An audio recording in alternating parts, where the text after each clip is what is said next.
Olá, estamos de volta com mais uma edição do programa Despertar, uma produção aqui do Centro Espírita Amor e Caridade, juntamente com a nossa co-irmã, que é a TV Prevê, na cidade de Bauru, também a TV Brasil. É sempre um prazer estar aqui com vocês, trazendo um pouquinho da experiência que nós temos aqui, discutindo sobre o Espiritismo, o trabalho, muito constante por muitos anos aí da nossa casa, que é o Centro Espírita Amor e Caridade, já centenária a nossa casa. Quem está conosco aqui hoje novamente, Edgar Miguel, seja bem-vindo. Muito obrigado, Jonathan. Agradeço muito o convite, gosto muito de conversar com você e eu sei que os temas aqui são muito legais. Perfeito, Edgar.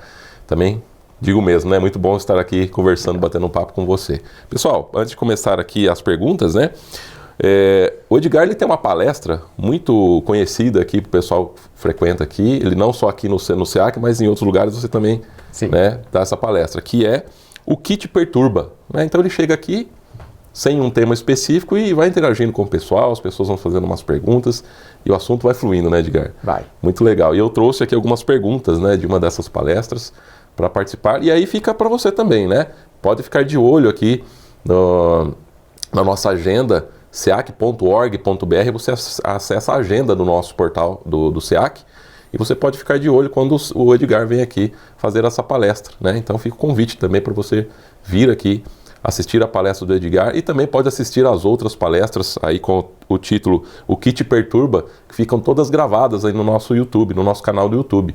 Centro Espírita Amor e Caridade, SEAC Bauru. Só você pesquisar lá no nosso canal, você vai encontrar todas as palestras aí do Edgar aqui no nosso canal, tá certo?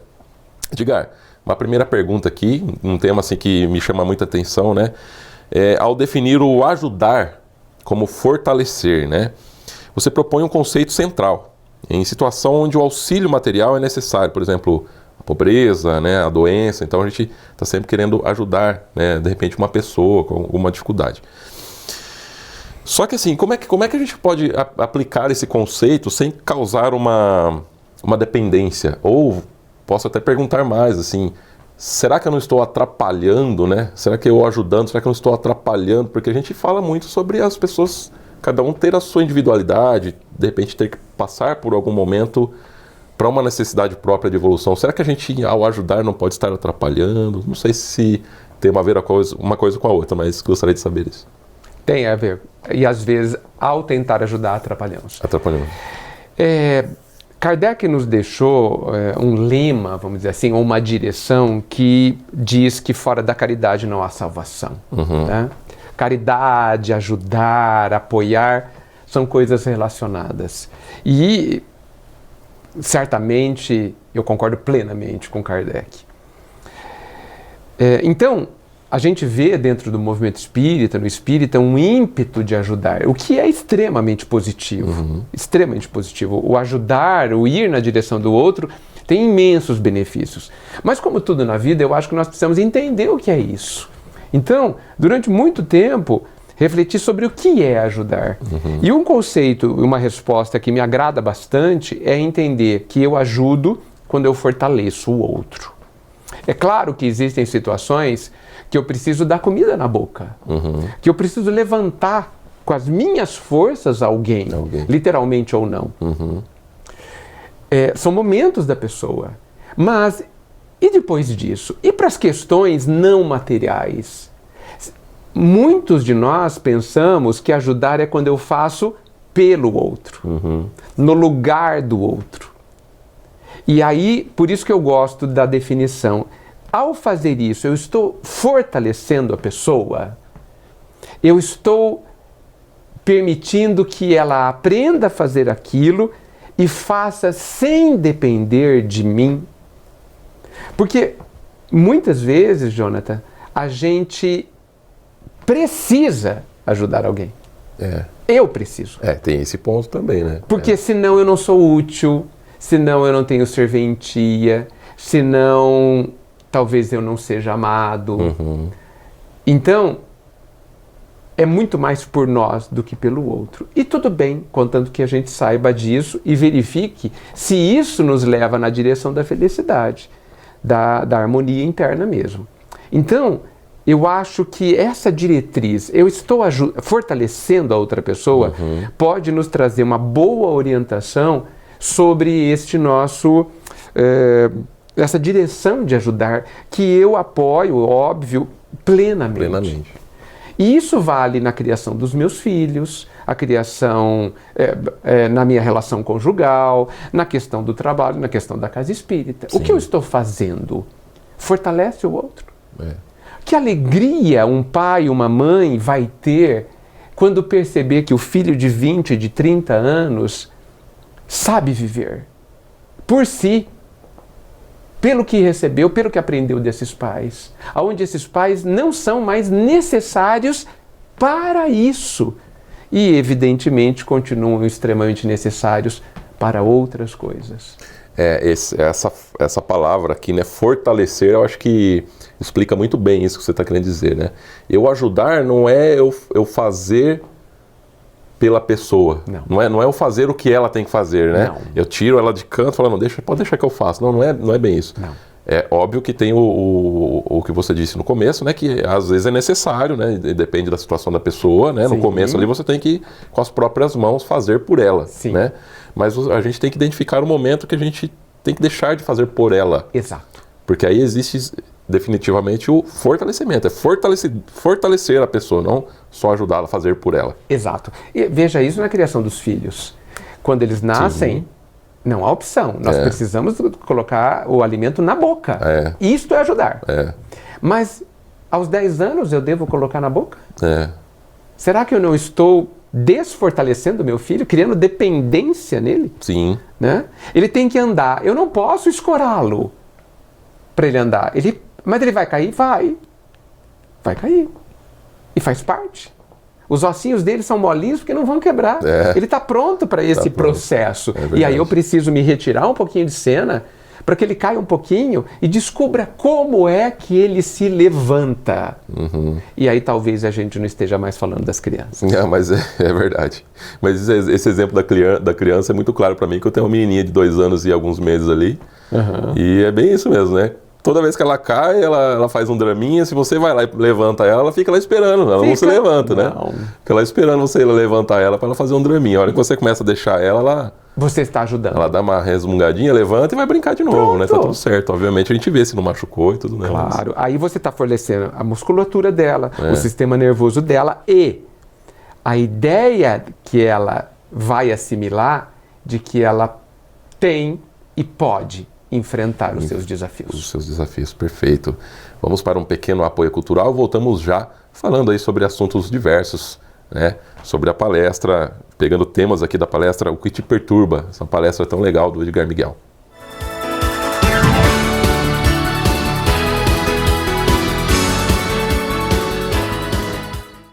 Você pode ajudar a manter os serviços filantrópicos do SEAC se cadastrando na campanha Nota Fiscal Paulista e indicando a nossa organização como beneficiária na doação automática. Com a sua contribuição, nós recebemos o valor calculado do ICMS sobre as compras efetuadas e você concorre a prêmios de até R$1 milhão e tudo com custo zero. Toda vez que você solicitar o CPF no ato da compra, a doação automática ocorrerá. Cadastre-se no programa Nota Fiscal Paulista pelo site ou, se preferir, baixe o aplicativo no seu celular. Faça o seu login e siga o passo a passo que o sistema oferece. Escolha a opção Entidades e, em seguida, Doação de cupom fiscal com CPF automático. Pesquise pelo nosso CNPJ, Centro Espírita Amor e Caridade, e selecione prazo indeterminado. Pronto! Agora você já está ajudando a assistir diariamente 1.125 pessoas através de nossos projetos na periferia de Bauru, no albergue noturno e na própria sede do SEAC. Caso tenha alguma dúvida, entre em contato com a nossa equipe. O Centro Espírita Amor e Caridade de Bauru agradece.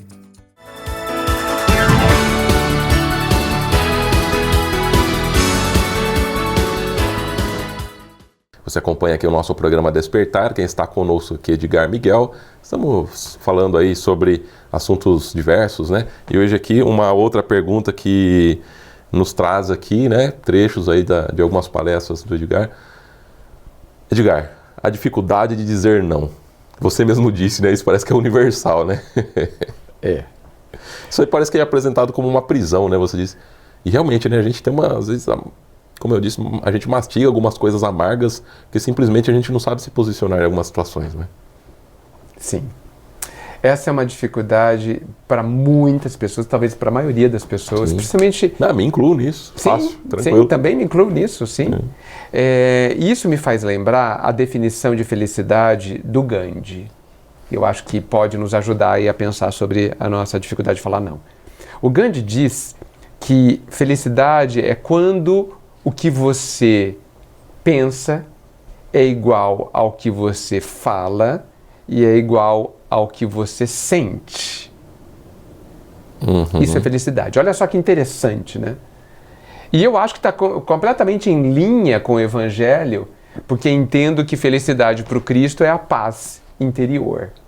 E esse conceito do Gandhi nos diz que quando o que eu falo, o que eu penso, o que eu sinto são a mesma coisa, não há conflitos dentro de mim. Então, quando eu digo não, a minha razão conclui que não, o meu sentimento diz que não mesmo, Não quero, né? e a minha fala é não. Você percebe que eu estou em paz? Eu estou tranquilo. Está em equilíbrio ali, Estou né? em equilíbrio. Tudo dentro de mim está em harmonia. Edgar, mas se eu falar não, o outro vai virar a cara. Isso é escolha dele. Isso não é a minha escolha. Porque senão eu me agrido. Eu me violento. Senão eu não estou sendo de fato honesto comigo. Eu não estou dizendo aqui que a gente deve dizer não para tudo e todos. Porque tem hora de dizer sim. Sim, E muitas certeza. vezes a gente diz sim precisando dizer não. E muitas vezes a gente diz não precisando dizer sim. Por conta de como a gente concebe, Jonatas, as consequências do nosso sim ou de nosso não.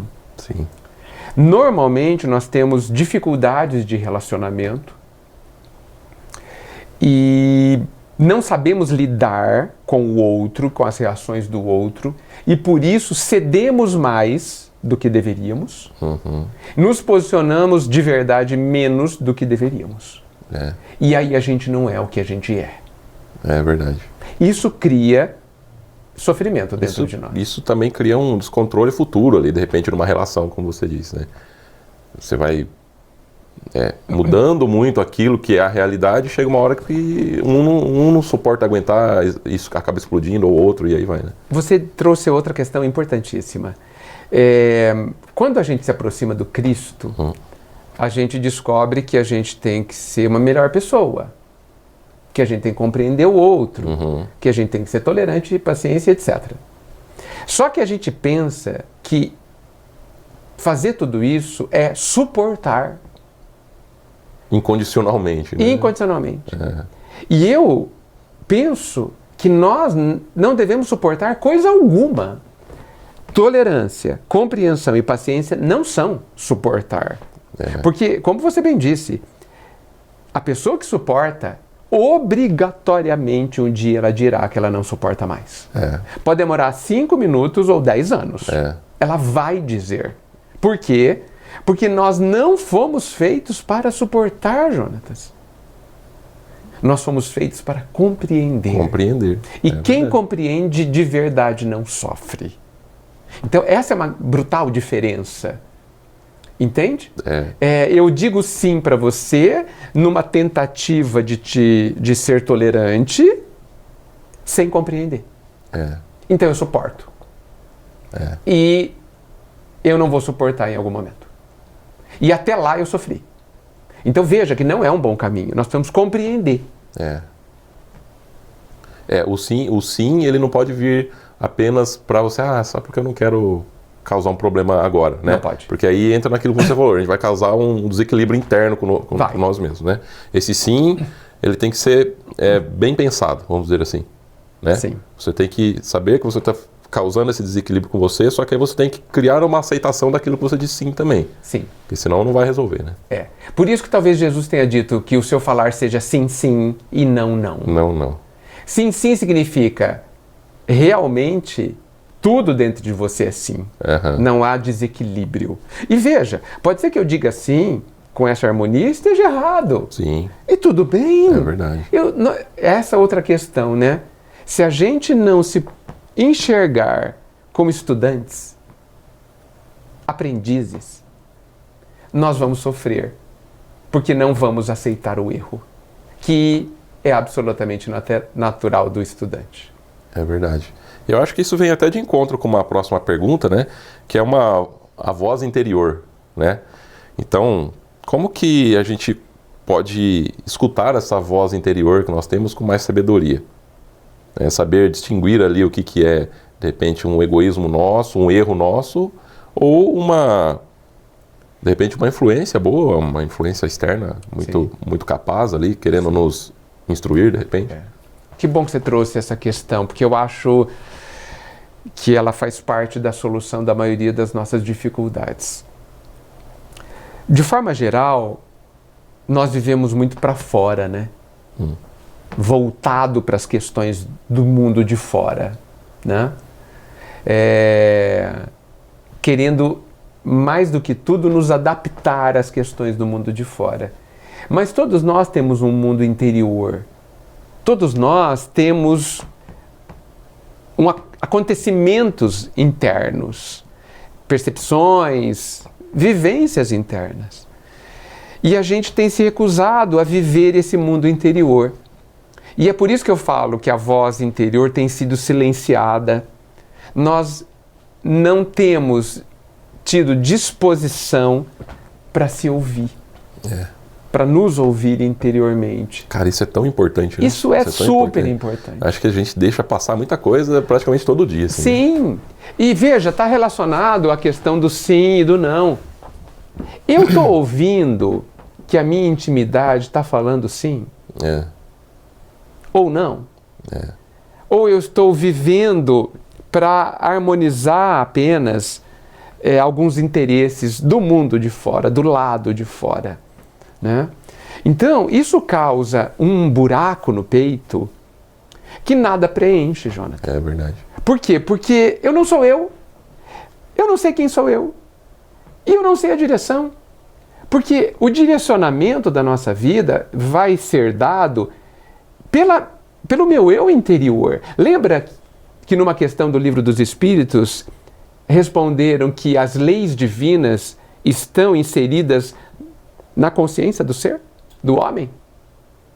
Nós estamos ouvindo essa consciência, que sabe qual é a direção, que sabe o que precisa ser feito? Resposta: não estamos ouvindo. Então, a minha proposta é: vamos abraçar esse amigo interior esquecido dentro de nós, que sabe responder às nossas questões? É verdade. E nunca erra. Essa é a proposta. Essa é uma outra dificuldade coletiva, né? Coletiva. Eu acho que todo mundo tem essa dificuldade. Sim. Né, cara? Por quê? Porque a gente atende ao mundo. Né? E o nosso mundo interior? E olha, eu insisto, Jonathan, ninguém preencherá o vazio interior que essa falta de relacionamento comigo traz. Eu posso ser aplaudido pelo mundo inteiro, mas eu ouço o meu próprio aplauso? Se eu não ouço, eu estou sozinho. Essa falta de equilíbrio nos destrói, né? Destrói. Destrói, né? Essa é a verdadeira solidão, sabe? Que a gente tenta preencher com outras coisas e não vamos conseguir. Perfeito. Edgar, vamos para mais um pequeno apoio cultural aqui. Alguns segundinhos, voltamos aí com mais algumas perguntas que temos separadas aqui. Voltamos já.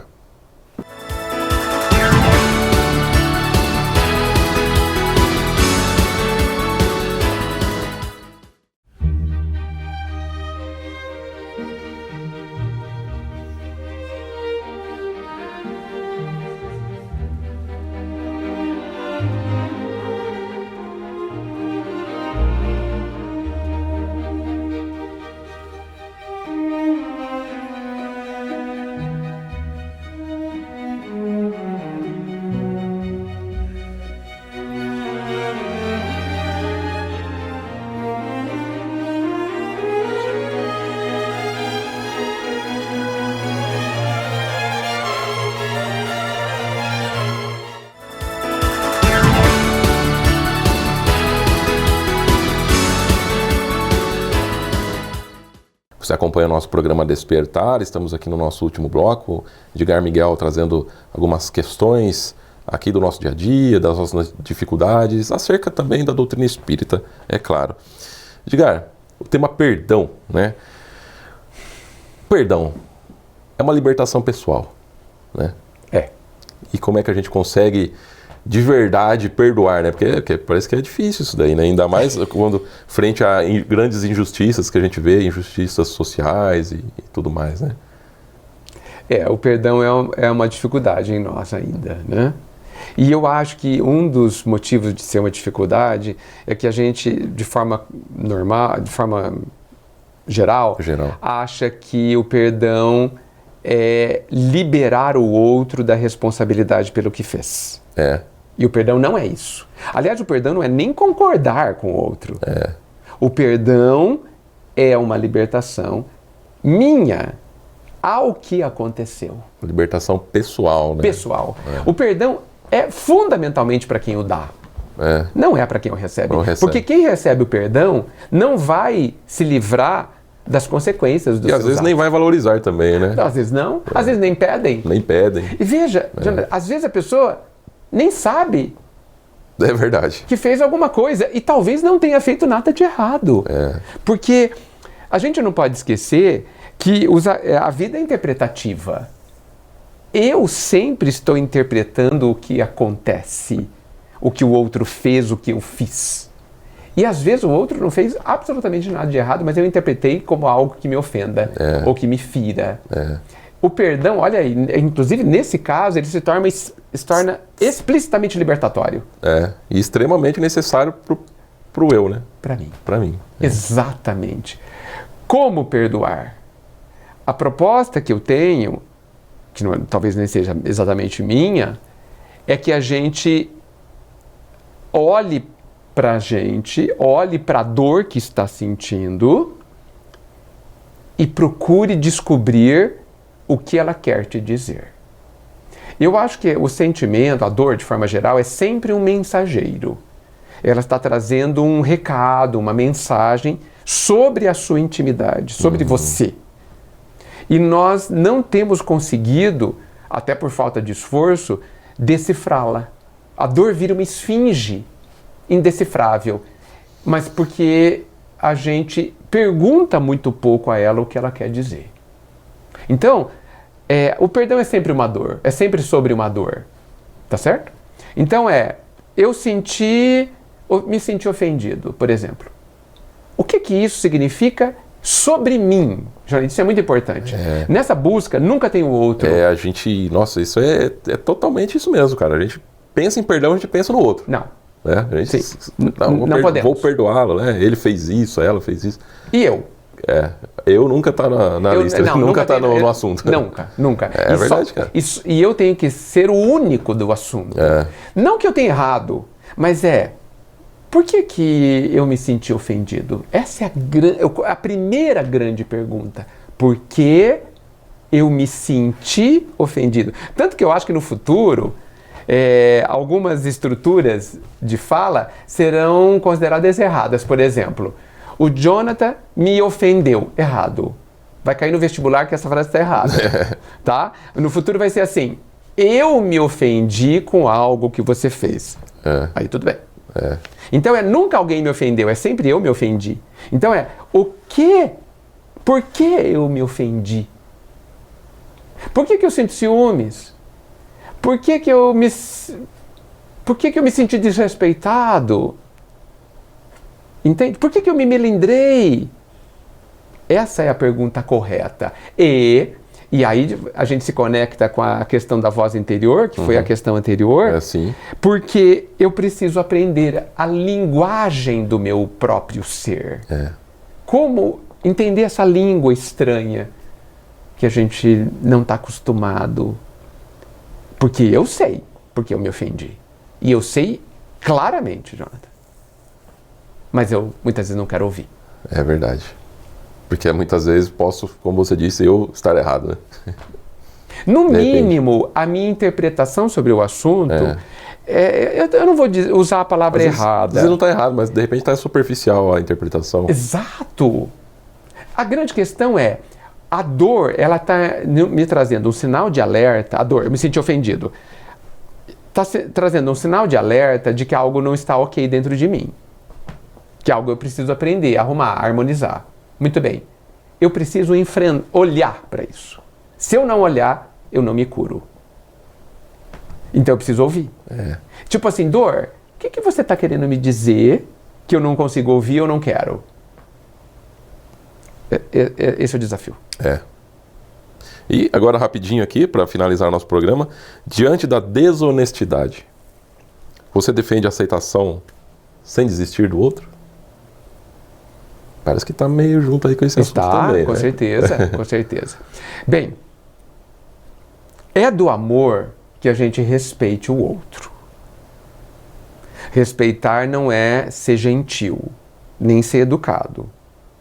Isso são outras coisas ser importantes. Bom não é ser bonzinho, né? Não é ser bonzinho. Não é. Porque ser bonzinho nem sempre é justo. É justo, né? Exatamente.